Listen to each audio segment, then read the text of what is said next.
video remote interpreting of what not to do and what to do in case someone needs. So this is a video from an accredited U.S. hospital, UPMC. I honestly don't know what that means, but it's an accredited U.S. hospital. That shows an example of what to do.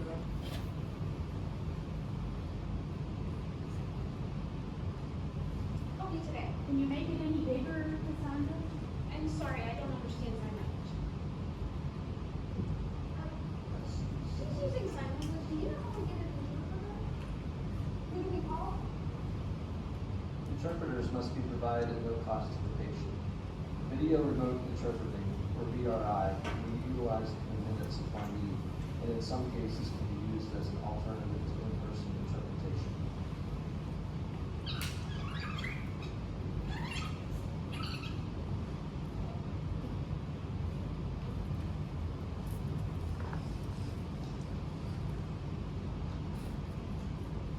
Hey, how can I help you today? I'm sorry, I don't understand sign language.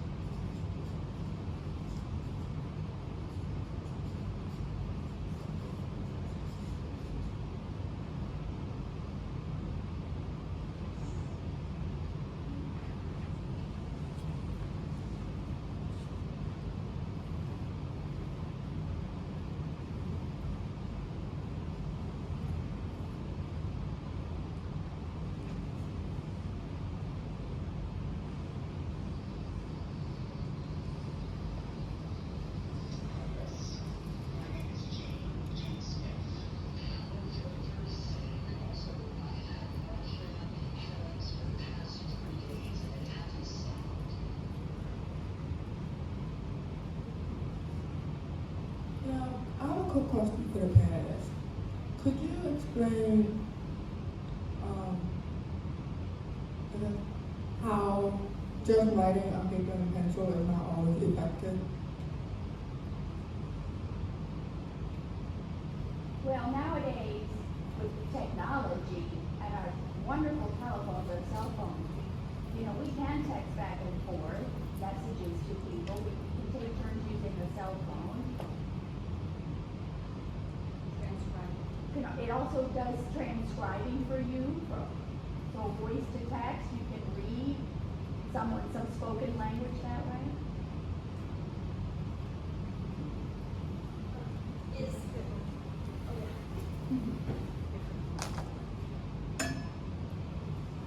Is American Sign Language a written language?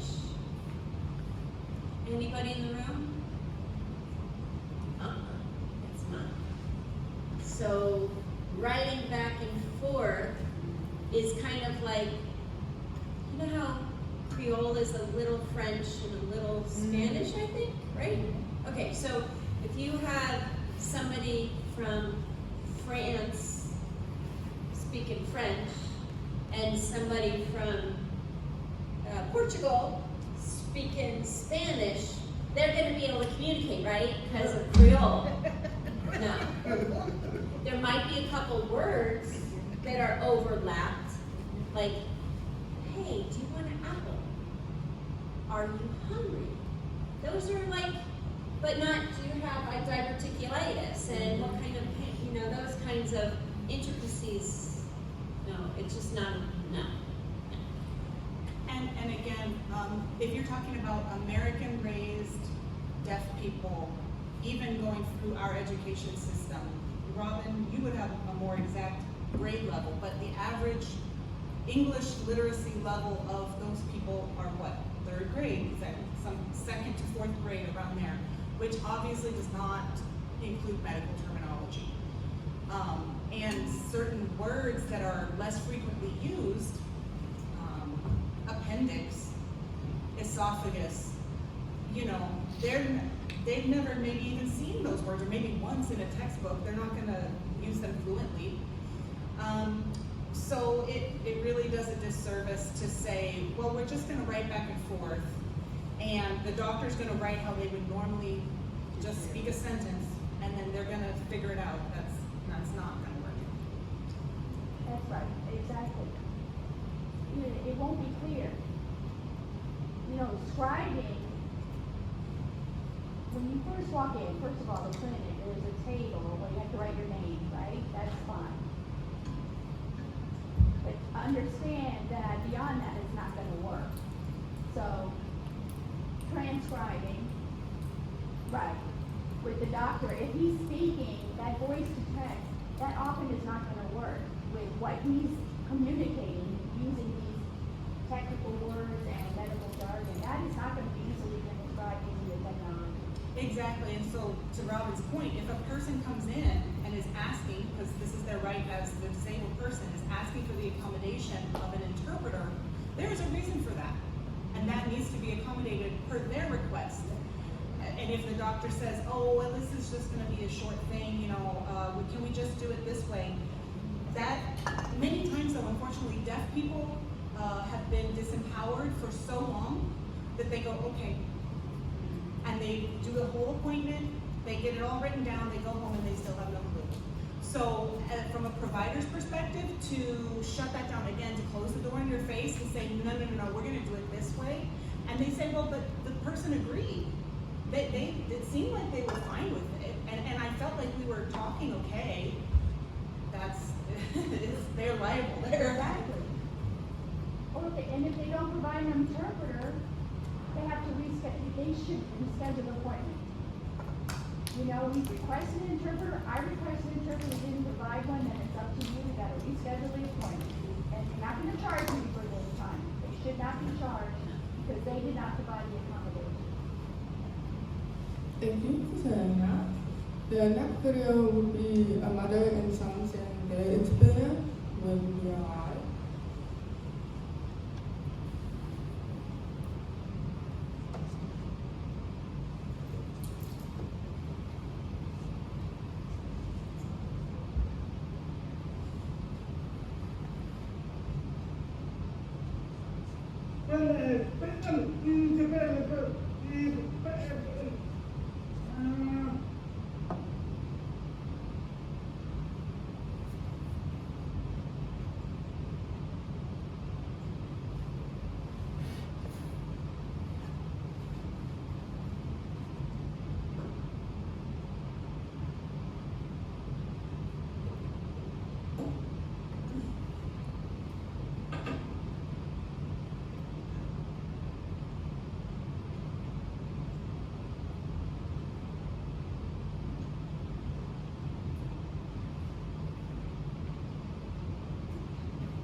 Can I add?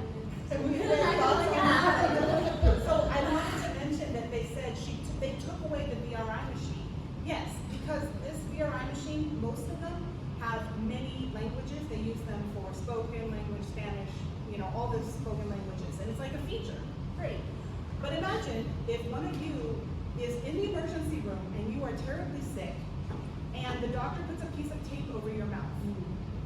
And then, wait, bring in a machine, take the tape off, now you can speak. Okay, someone else, there's a Spanish speaking person here, hold on, let's put the tape back on.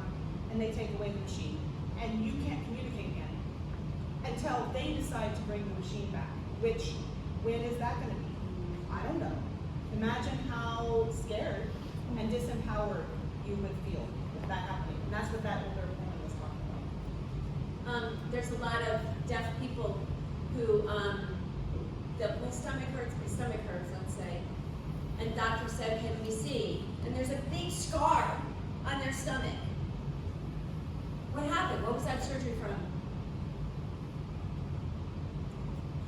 You go through surgery and you don't know what that surgery is for. What is that that doctor gonna think is wrong with you, the deaf person? Are you that mentally incompetent that you don't know what's going on with your own body? No. It's because of the doctors not providing medical. A lot of when doctors, you guys, when you will start to do medical histories, and you ask, what is your history of mom and dad? You know how adopted people know if they know they're adopted. I don't know my biological parents' biology and medical history. Well, a deaf person, I know, they might say, I know dad's surgery a while ago. Okay, what was it?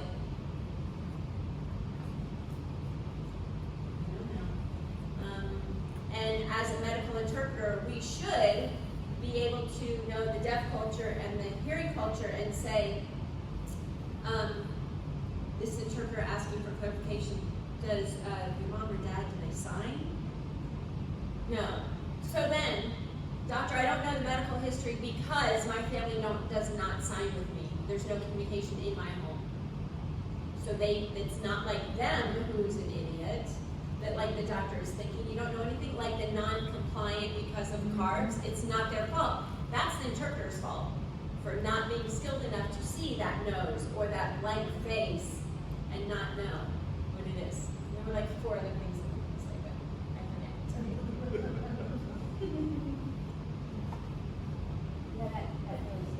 Yeah, that nose thing, yes. Or this face. Or you ask them a question and they just look like this. They're trying to process it, they're trying to figure out what the person's talking about. And the interpreters can see that and respond according to that, filling in the gaps, with explaining in that situation. Oh, I see, I didn't have communication in my family. And as an interpreter, who's also a medical person, when I see, just a simple thing of like instead of spirometer, y'all know what that thing is?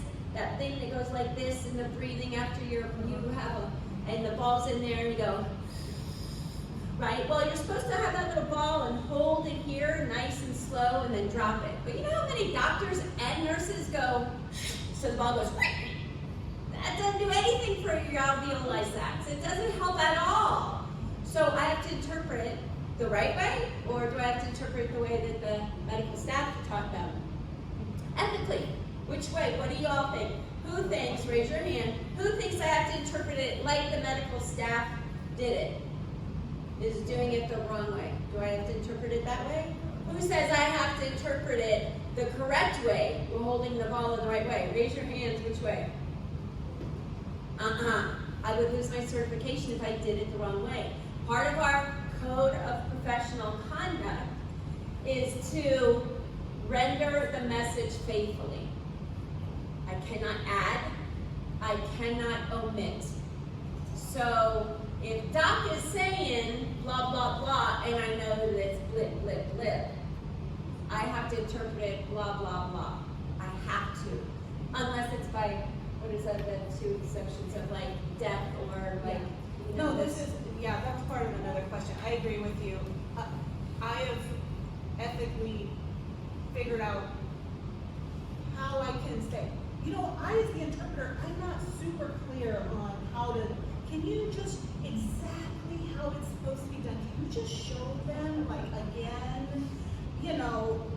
But there are those few times when even the different strategies that we use to try and be like, you're wrong, you're wrong, you're wrong.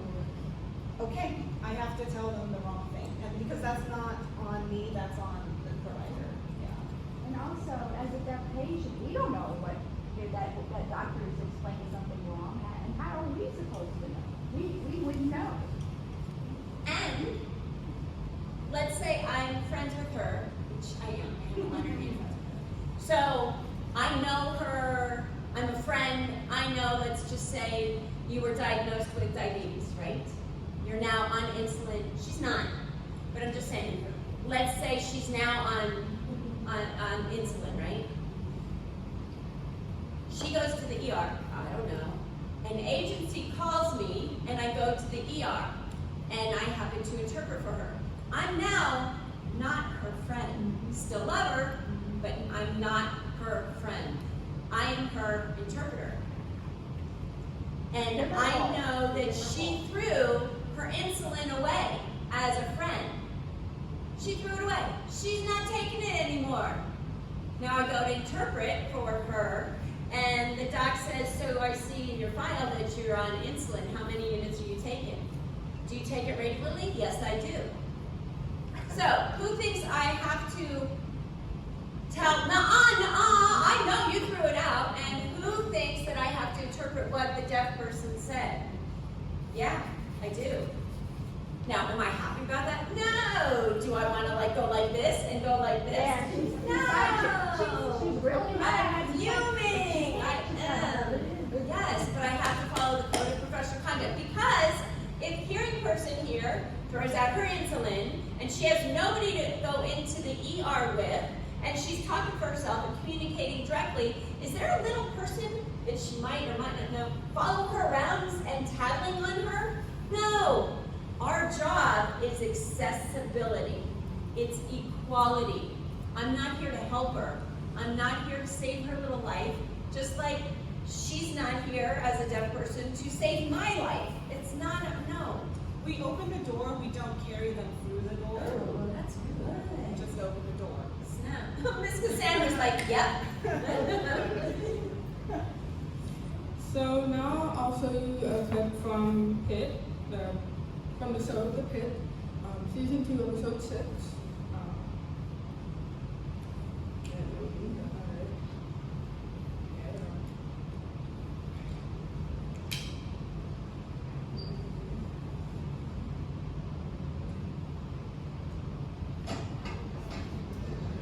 Can you make it bigger?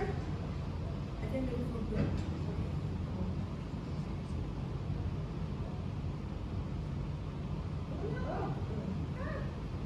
Apologies, one moment.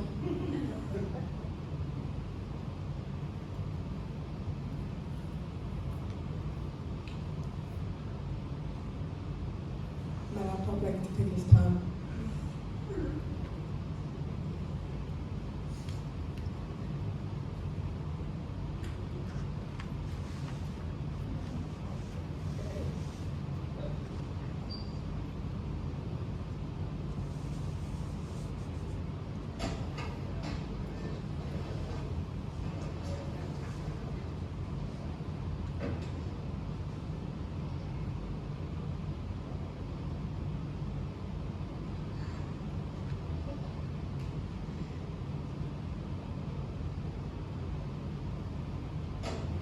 Filming. This is hologram. She was seen in triage, CBC, and CAP came back normal. IT was supposed to bring the VRI down, but they're slammed. I know a bit of sign language. Hello, this is Dr. Santos. Hi, Harlow. How are you feeling? She has a headache. Okay, what else?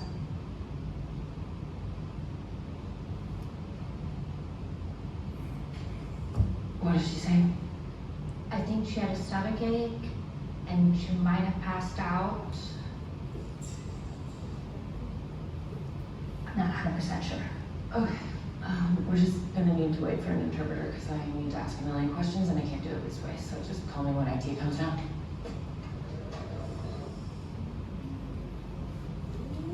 Could you share what was wrong with that?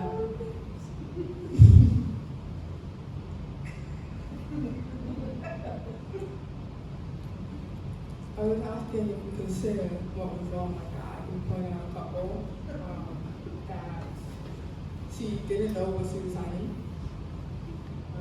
And Dr. the sense of being impatient. You know, like, oh, what is she saying? It's that and the third. I don't gotta be patient with your patient, but to move out on to what was wrong and what could have been done better. I will clarify that no interpreter knows every single sign that every single deaf person or hard of hearing or oral person will sign. We just don't. Just like every hearing person in this room does not know all of the vocabulary of every other hearing person in this room. It's impossible. But I think that one thing that makes certified interpreters certified and trusted by the deaf clients is our honesty of being like, okay, what? I don't know what that is. What? Oh, okay. And clarify. Or like, can you repeat that, please? That. And instead of just filling in the blanks. And that's one of the things that's really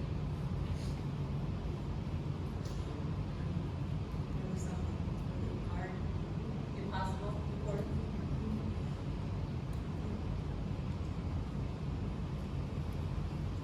I feel sorry for that deaf patient, that's all I can say. The doctor, if she sees them talking with a nurse, you know, as a result of that x-ray, she thinks that they might be talking about her or something, she has no idea what this is about. And meanwhile, it's about my body, by the way, all this discussion, it's very rude. You know, if you're gonna talk about me while I'm in the room, leave the room and talk about me outside, not in front of my face. I feel like I'm not important. You're talking about me, but I don't know what's going on. And that adds to more stress and anxiety of the situation of not feeling well in the first place. And also adds to totally being oppressed in that situation. I'm not sure if the mic Is it angled towards you more? In here, it's No, not it's on. not. Okay. I would just add that, okay, the whole, oh, we're waiting for IT.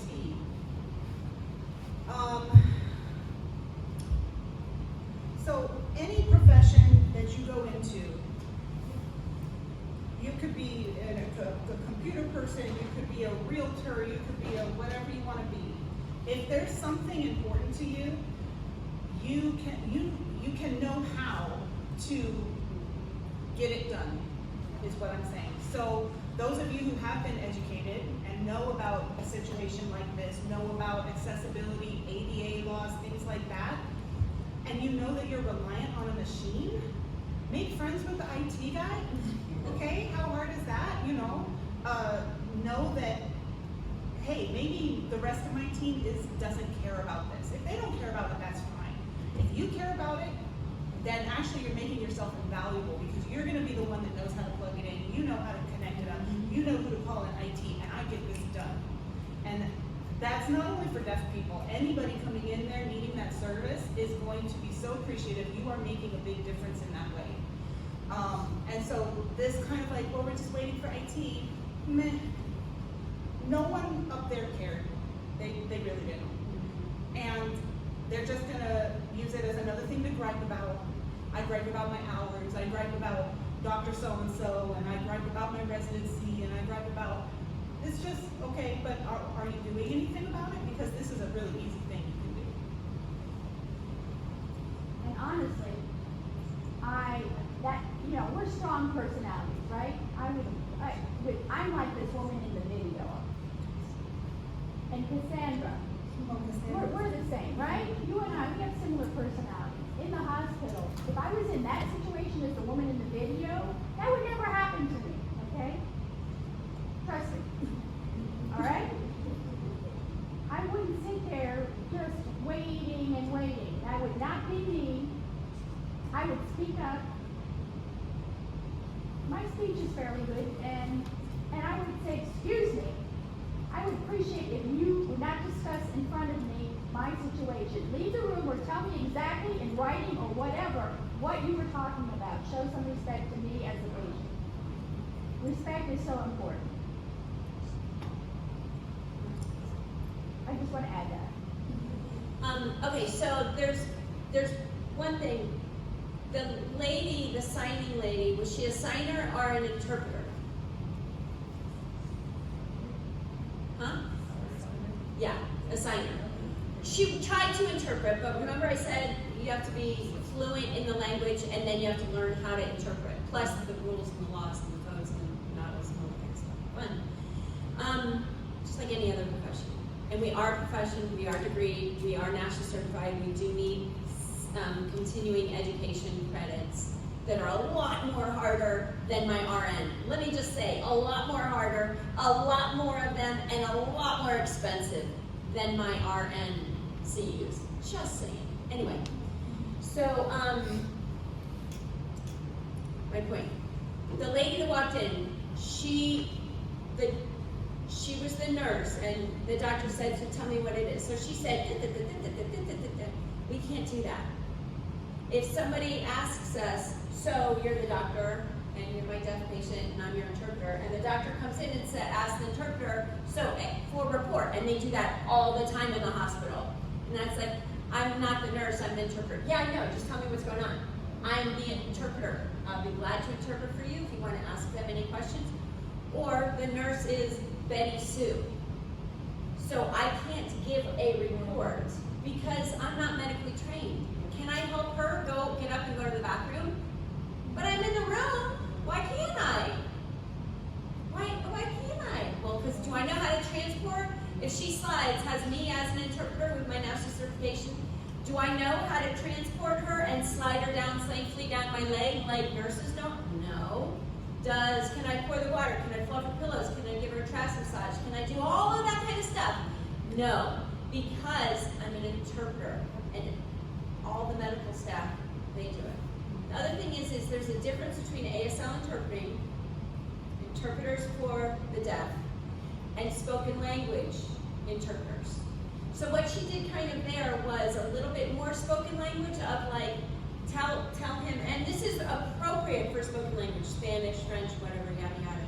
Tell them to take their insulin, don't throw it away this time, okay? For an interpreter, I would say if she doesn't correct them, tell him, tell her, tell him, tell her, ask her, and if she should say, talk directly to me, please. Don't say tell her, tell him. I'm Robin, I'm right here in front of you. Talk to me. so it's her job to say that and to teach them. If she doesn't, then I'll say, excuse me, doctor, just speak directly, look at directly and speak directly to them. So it would be, how are you feeling? Instead of how is she feeling? Big difference in the difficulty. It just runs that medical. That drives me crazy. It also, in the medical people, when you speak directly to your patient, there's a bond between the patient that receives, there's that bond. But if you add the interpreter, is there that bond? No. And probably the doctor, medical person, is looking at the interpreter, not seeing her go, because they're watching how cool that is. You do all that sign stuff. Don't you get tired? Wow. Oh, look at the faces you're making. You're so beautiful. That's so beautiful. Oh, is she your mom? No. She's not seeing her writhing and going like, oh, does your knee hurt? No. Oh, so it's just, there's difference. And so just speak directly to your deaf person. Look at your deaf person, and you'll hear the voice of a different person over here. And don't worry, you'll get used to it. Thank you for saying that. I do want to add on a little bit from my experience. Fortunately, I've never had that experience where I have to go by myself in the ER. But recently, I was in the waiting room to visit someone at the hospital, and I was looking around, being my little observant self, and I noticed that there was a sign for interpreter, and I believe it was supposed to say, oh, if you need an interpreter, you can press it after that, cover it up. Yeah. And I'm like, Mom, do you see what I'm saying? Which I find baffling because it really emphasizes the need for training that, hey, you shouldn't have a sign in cover it up? What's the point of the sign then? You know? So I did want to bring it out. Just to add to you talking about the actual like sign or the sticker stuff, and in one of our examples they wrote, "Hi, I don't know sign language. Do you need a sign language interpreter?" There's like some very simple iconography, like images, like this interpreting symbol. Everybody like earthwide, like you could have a deaf person fly in from Dubai, and they would be like, "I think that means sign language. I need that."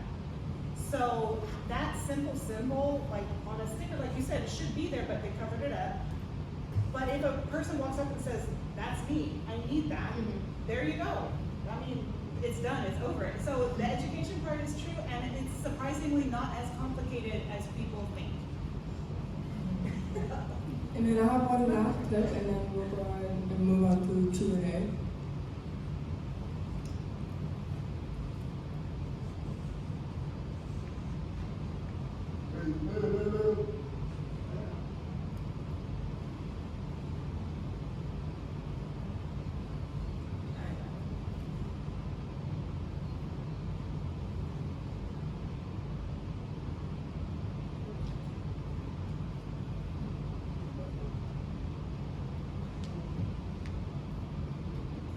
One moment, please.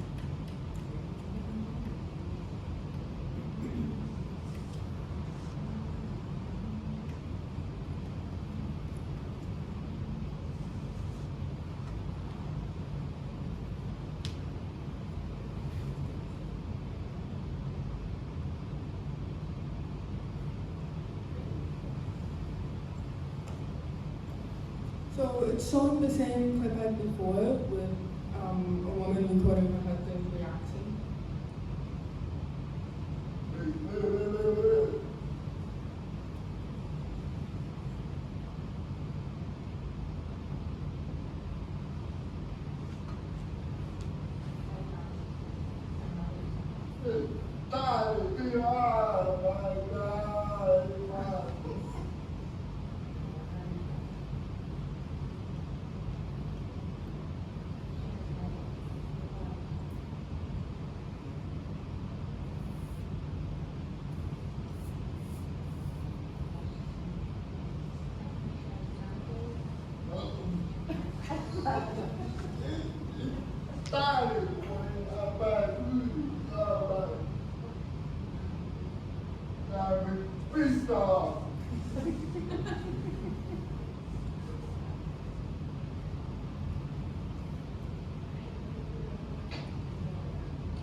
Basically, it's important to have accessibility and understand the different means of communicating with your patient. The same way you get someone who speaks Spanish to speak to a Hispanic patient, the same way you need to get interpreters in person because BLI is not always reliable.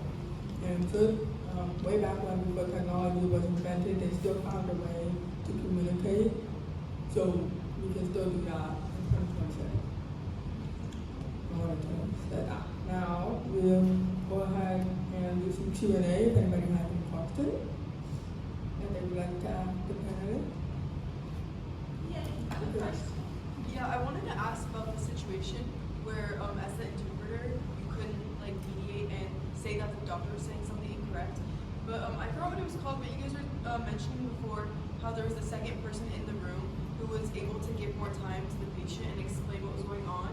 So can that person then try and explain more of like what they're actually supposed to do, or can you just stick to what the doctor says? say that last part? Can you? Yeah. Like, would the person just have to stick to like what the doctor has to like is saying, or can they actually like explain like as their job title is supposed to do? Thank you. That's a great question. CDIs they have to take we have several parts to be nationally certified. We have to do many different kinds of tests, a written test, an interview test, a skills test, whatever. CDIs also do.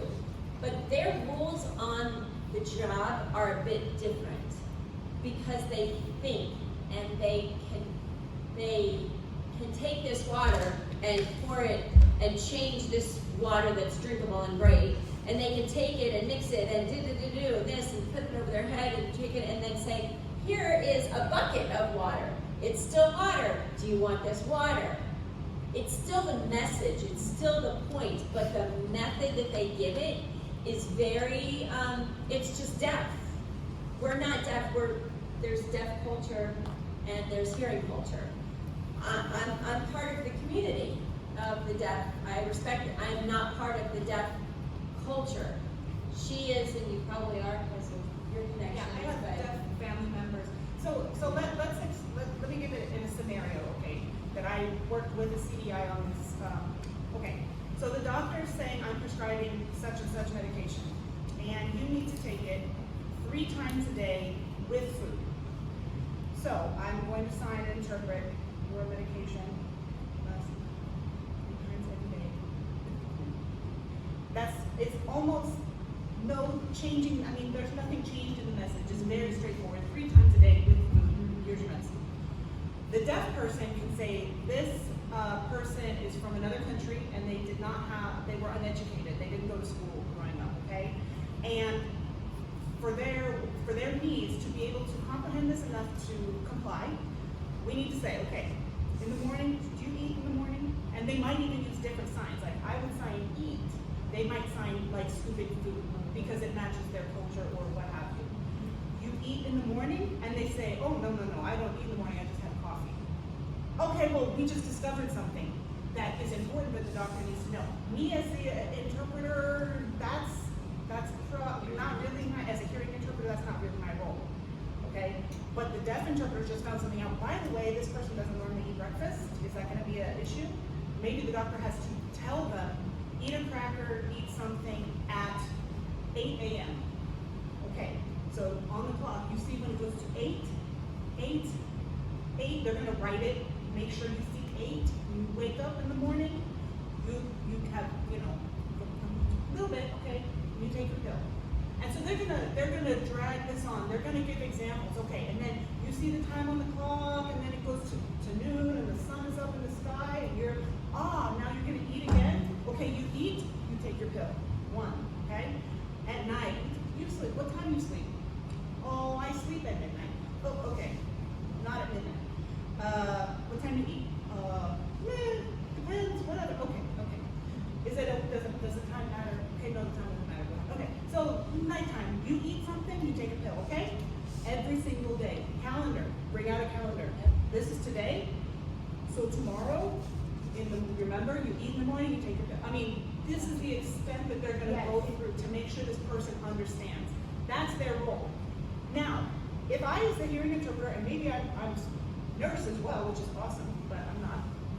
The doctor's prescribing, I don't know, trazodone or something. And I go, trazodone? You're not supposed to take that 3 times a day. I'm not here as a nurse or a doctor. That's where you understand that there's a difference between me expanding upon the instructions from the doctor and me using my personal knowledge to disagree with the doctor's diagnosis, medication, prescription, these sorts of things. You understand? Sterile field. Are they cleaning the site? Are they doing the wound properly? Am I allowed to say, oh, you're going to get an infection? No, I have to do this. From experience, again, with medications, a lot of these medications are long words, not understandable.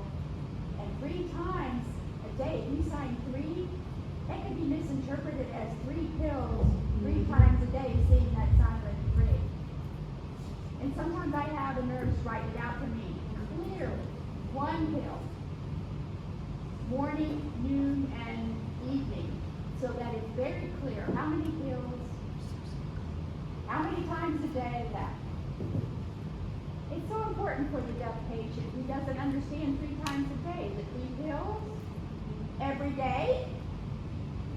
Right? You can see why it can be easily misinterpreted. It has to be explained very clearly. The interpreter has to follow everything what their hearing person is saying, but again, the interpreter is looking at the reactions of the deaf person. And if the deaf person looks like they're having some confusion, the interpreter, even though the deaf person may not have said it, has the responsibility to say to the doctor, I'm confused. Can you please explain what you just said again? Because that is part of interpreting. Okay? If the interpreter sees confusion, I'm going to say that again. If they just see confusion on the deaf person's face, the interpreter should be saying, can you explain that again clearly? So for the example of like the carbs, I would, if I saw them do the nose thing, it'd be like, I would say, C-A-R-B-S. What does that mean? Like, here, Doc, it's your job to, if she was a hearing person, she might ask, she might not ask, but as an interpreter, it's my job to give it back to him and say, you figure this out, it's your puzzle. I know what's going on, but it's your job.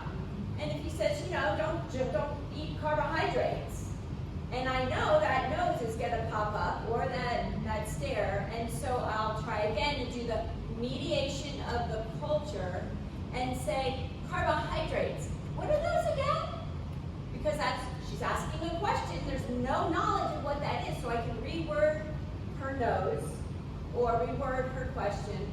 And then if the third time that it doesn't happen, I can step in and say, Dr. This is the interpreter clarifying. Could you please clarify in detail what you mean by don't eat carbs, carbohydrates? What does that mean? Can you give me some examples for clarification so I can interpret better for you? And this is completely following our ethics because we know what the facial expression, the kind of glassy-eyed look, and if it was a hearing person, I go, carbs? What does that mean? You guys understand, I don't get it because of the tone of my voice. The deaf people don't have a tone of voice, but they have signs that we can see and we are aware of culturally as interpreters, as deaf people, that go, yeah, they're not getting this. So yeah, that's why it's ethically correct for us to do that, because we're interpreting the entire message, not just words that came out on the hands, but what their face is doing as well. And also too, we hope you're not getting the impression that American Sign Language is a lower language level. It's a minor language. Let me tell you, it's not. I was born hearing, and in 1 month, so I was hearing a lot of language all the time. Hearing things all the time, as born as a hearing person, okay? But when deaf babies are born, they are missing out on so much from the get-go. Language is delayed for them. You all are learning language from the get-go. You hear the TV running, you hear the radio on, you hear your parents talking, you hear people talking. I'll be honest, I don't have advanced vocabulary. I'll be honest with you. Especially with medical technology, I don't. When I look at things, I've worked with you as a student, right? And, Pronunciation. I'm sorry, what? Pronunciation. Pronunciation. Oh, I would ask her how to pronounce things. I would say things incorrectly, and I didn't know I was pronouncing things incorrectly. And she, having a relationship with me, would say, oh, this is how you pronounce it. But I asked for permission first.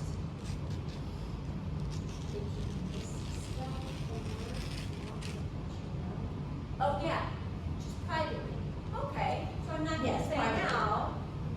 It'll be like, I'll text her and be like, hey, later we can have a conversation if she wants. It's hers. I'm not pressing her.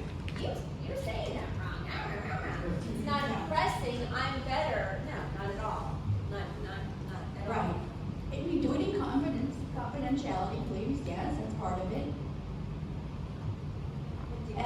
Depot, okay, you know, the Home Depot? No one ever told me I was doing it wrong. I kept calling it Home Depot. No one ever corrected me. No one told me, right? So I appreciate when incompetent she lets me know these things, but the point is, it's help me understand better. I want an interpreter to help me to understand things better. If I'm sorry. If I'm pronouncing the word incorrectly, let Okay. me know how the correct pronunciation is. And that will help me understand them better. And I can lip read, you can lip read them better too, right? Yes. So it helps me to know all aspects of everything, including how to pronounce things, because it will help me lip read better in the future. I'm deaf and I'm missing a lot. It's so hard to lip read. Help me communicate better in that process. And that's the point, that we're missing a lot. We miss a lot with language. So when the interpreter's interpreting for me, they're filling in the gaps for me and what's going on in my scenario. Okay, so it's more than just the concepts. They're helping, their job is making sure that I'm understanding these concepts, that I'm getting as much information as I can. So when the doctor in the hospital or clinic, those are the worst situations. That is the worst. So again, that vision that the doctor has, that they need to do this, this, this, and this, and the doctor knows in his mind very specific what they should do. We need to make sure that comes across to them in the same way. And so if we need to use other tools, not to call them CBI a tool, but other resources, if we need a CBI for this patient, if we need to phone, Or whiteboard, or draw stand on our head. get a video from YouTube, whatever, to make that, the light bulb come on. Blink the light bulb. Can I add something a little bit off point? Something someone said, thanks. The phrase, word for word, very often we'll have doctors or lawyers tell us, make sure you interpret this word for word. Like, no. No, there is no word for word. It's meaning for meaning. I promise you I will interpret meaning for meaning. And they're like, or we're interpreting something and kind of clarifying a little bit. And, Spanish in English, you hear a Spanish word or a Spanish sentence, and then you hear an English sentence, and they both are saying the same thing, but one of them goes forever, and the other one's like, you're just quick and done. Okay, a deaf man walking down the street was weaving back and forth and back and forth. Then he tripped, and then he fell on his face.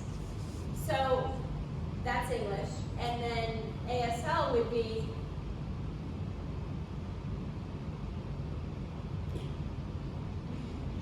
it's not the same, but it is the same. It's not what it is. Clear?